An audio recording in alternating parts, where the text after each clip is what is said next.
ముందుగా advance happy birth day global star Ram Charan గారు. రామ్ చరణ్ టాలీవుడ్ మాత్రమే కాదు, అమెరికాలో సైతం ఈ పేరు మారుమోగుతోంది. ఆర్ఆర్ఆర్తో అంతర్జాతీయ స్థాయిలో తెలుగువాడి సత్తా చాటి ఆర్ఆర్ఆర్ సినిమాతో విశ్వవ్యాప్తమయ్యాడు రామ్ చరణ్. ఆస్కార్ వేడుకల్లో రామ్ చరణ్ సందడి అమెరికన్లను ఆకట్టుకుంది. రామ్ చరణ్ ఆహార్యం, క్రమశిక్షణ, నిబద్ధత ప్రతి ఇంటర్వ్యూలో చిత్ర బృందానికి ఇచ్చిన గౌరవం తన స్థాయిని పెంచాయి. ఇదంతా ఇప్పుడు కొత్తగా వచ్చింది కాదు. చిన్నప్పటి నుంచి క్రమశిక్షణ, పెంపకం, పెరిగిన వాతావరణం రామ్ చరణ్ను ప్రతిబింబిస్తున్నాయి.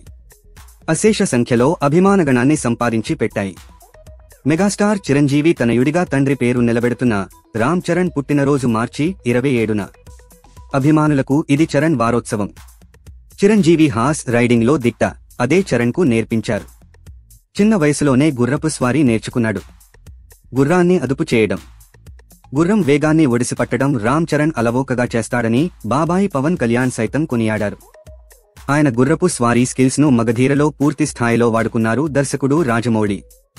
ఇక డాన్సుల విషయంలో కూడా ప్రత్యేకంగా చెప్పాలా? తానే ఓ డాన్సింగ్ డైనమైట్ అయినప్పుడు తనయుడు కూడా డాన్సింగ్ సెన్సేషన్ కావాలని కోరుకుంటాడు తండ్రి. రామ్ చరణ్ అదే చేసి చూపించాడు.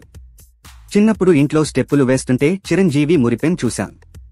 ఇప్పుడా మురిపాన్ని తండ్రికి టన్నుల్లో ఇస్తున్నాడు చరణ్. ఎంతో ఒద్దికగా కనిపించే రామ్ చరణ్ అల్లరిలో కూడా ముందే.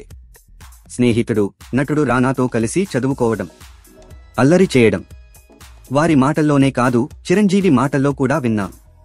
ఓసారి చిరంజీవిని రామ్ చరణ్ ఇంట్లో ఎవరిలా అనిపిస్తాడు అనే ప్రశ్నకు ఇంకెవరు బాబాయి పవన్ కళ్యాణ్ తత్వమే అన్నారు. తక్కువగా మాట్లాడటం, ఎక్కువగా వినడం, ఇవన్నీ పవన్ను స్ఫురిస్తాయి. ఇక చారిటీ, ఎదుటివారిపై ప్రేమ, కుటుంబానికి ఇచ్చే విలువ ఇవన్నీ తండ్రి చిరంజీవి నుంచి వచ్చినవే. నటుడిగా చరణ్కు అభిమానులు ఎక్కువ. వ్యక్తిత్వంతో కూడా చరణ్ తనను తాను చూపుతూ తన కుటుంబానికి ప్రేక్షకుల్లో ఉన్న ప్రేమను రెట్టింపు చేస్తున్నాడు. అభిమానులకు రామ్ చరణ్ విజయమే తమ విజయం, ఆయన ఆనందమే తమ ఆనందం. Once again advanced happy birth day global star Ram Charan గారు.